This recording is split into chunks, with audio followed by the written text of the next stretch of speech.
Hello, my beautiful lost souls. Today we're gonna be talking about the Jhene Aiko slash Big Sean situation, and I'm basically gonna be giving y'all relationship slash love advice because y'all know I'm a relationship guru at this point. Like I feel like I give the best advice, so stick around.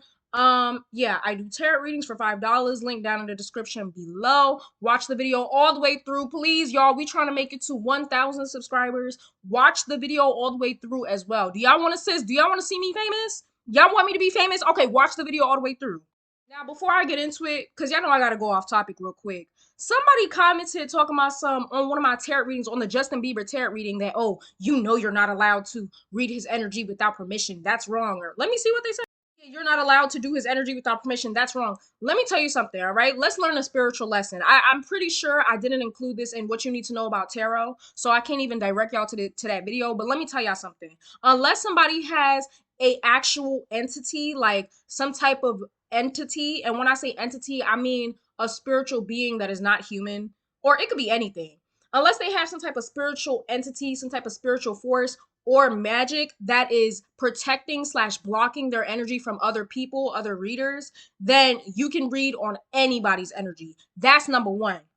Number two, before I begin every reading, I always ask divine source. I ask my spirit guides, guardian angels, and their spirit guides, and you know what I mean? Basically, I ask spirit slash divine source for guidance and help on doing this person's reading. And unless I get an actual vibe that I shouldn't be doing their reading, then I will do their reading. So no, I'm not just flipping open my tarot cards and just pulling shit out. No, I actually make sure I speak to divine source first, and then I'll read on the person. Which is why I will not be doing a reading on Azealia Banks no time soon, because I believe, and this is what I intuitively feel about her energy, I believe she has some type of negative entity. And I'm saying negative for a reason. She has some type of entity that is protecting slash blocking her energy from other people and being able for other people to get a read on it. Like Azealia Banks has this air of mysteriousness around her. So that's number one, y'all. I don't want y'all to think I'm just disrespecting people. Look, if you don't want nobody to read on your energy, do some magic, or make a deal slash contact a deity, period. Moving on from that. So let's talk about Jhene Aiko. How do you say her name? I don't know why I say Jean. Jhene Aiko and Big Sean. First of all, Big Sean was in her interview. I forgot who was interviewing him, but he basically said, basically the interviewer was like, yo, you've been with Jhene Aiko for mad long. Why ain't y'all get married? Like, what's going on with that? And he basically said a whole bunch of nothing. He said something like it's not the right time, or they still have issues in their marriage, and they have many different relationships. They're best friends, partners, co-workers, this, that, and the third. Here's my thing, right? Let me tell y'all something. Number one advice, right, of this video. Having a kid is much more commitment than actually getting married. When you have a kid, you are spiritually and energetically bound to that person for life. Period. Whether they're an active parent or not, your ancestors are intertwined with each other. Like when you have a kid, your energy, like that's a soul tie, and that tie cannot be broken. Period. It don't matter whether the baby is or alive. That is a spiritual tie, and you are literally bound to that person, if not for life, for 18 years. I would much rather just get married, maybe potentially risk losing a couple finances, than to have a spiritual tie with somebody I wouldn't want to be tied with. Like, that's what I don't understand about this generation. And I'm talking about millennials and Gen Z, because a lot of people just like to shit on Gen Z. It's really millennials that are doing this shit as well. That's what I don't understand. Like, how do y'all think having a kid is better than having like a marriage license? Like, at least with marriage, you could end it. Yeah, are you gonna risk some finances? Yeah, but kids are expensive. That is a bill, an expensive ass bill for the next 18 years. Like, it don't make no sense.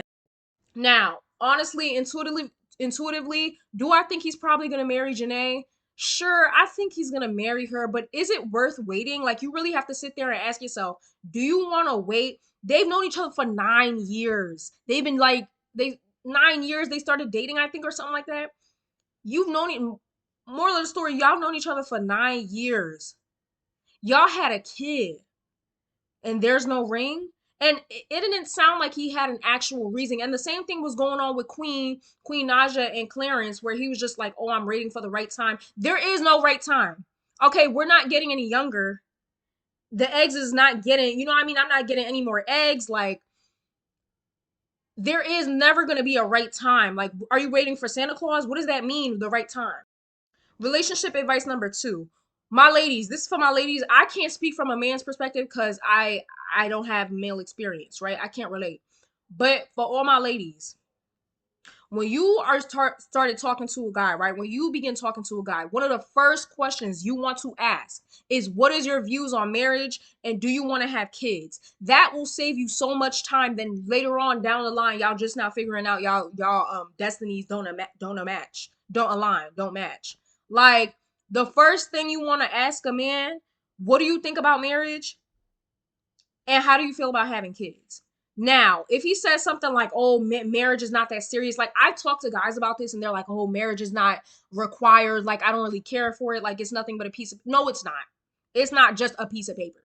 It is showing that you are legally committed to somebody.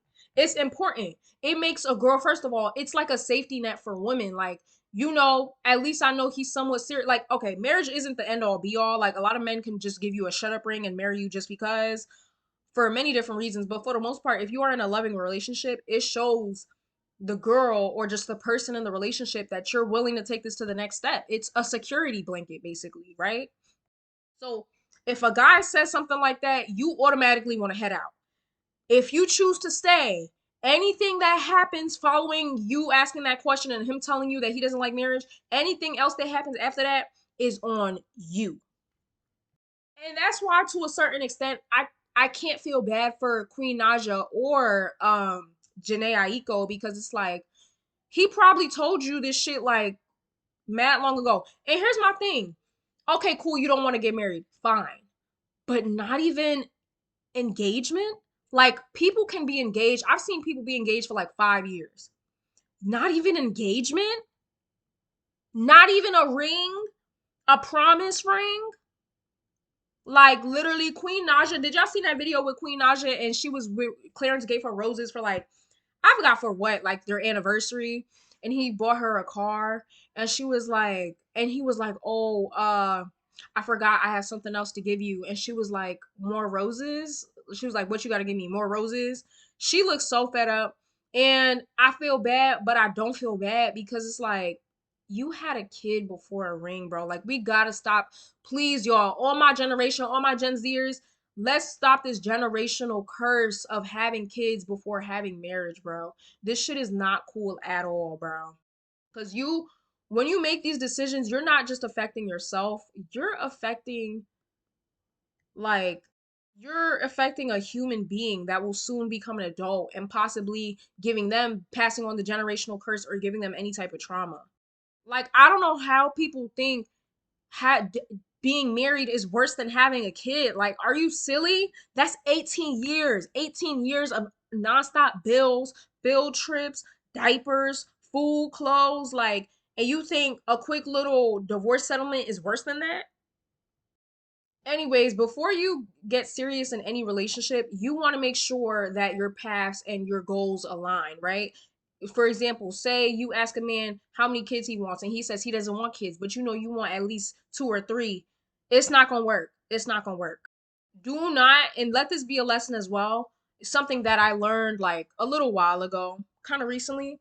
Do not lower your standards for nobody. If you know you want to get married, for all my ladies, if you know you want to get married, you want to walk down the aisle, you want to wear your cute little white dress, or you simply just want to go to the courthouse, whatever the case may be, if you know you want your last name switch, or you just legally want to be bound to somebody, do not lower your standards for nobody, because it low-key gives, I would rather have some of him than none of him, and we don't want that, not around here.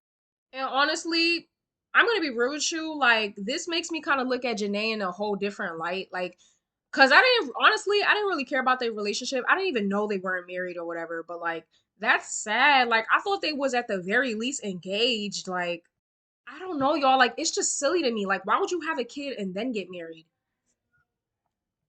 Anyways, y'all, all my ladies, don't lower your standards. Period. Make sure when you are with a guy, make sure that your goals align. And yeah, these are like when you meet somebody, like I said, if you are dating to marry, these are the questions you need to ask, or you're just simply dating for a long term commitment, you need to ask these questions, period. So, anyways, I hope y'all like my little relationship video because I'm really good at doing relationship. Y'all think I should be a relationship guru? Let your girl know. Anyways, I think I'm good at giving relationship advice, even though I'm 19. Some people probably may be like, girl, what you know about relationships? But I feel like I know a lot. Right, right. Anyways, I hope y'all enjoyed this video and I'll see y'all on the next one.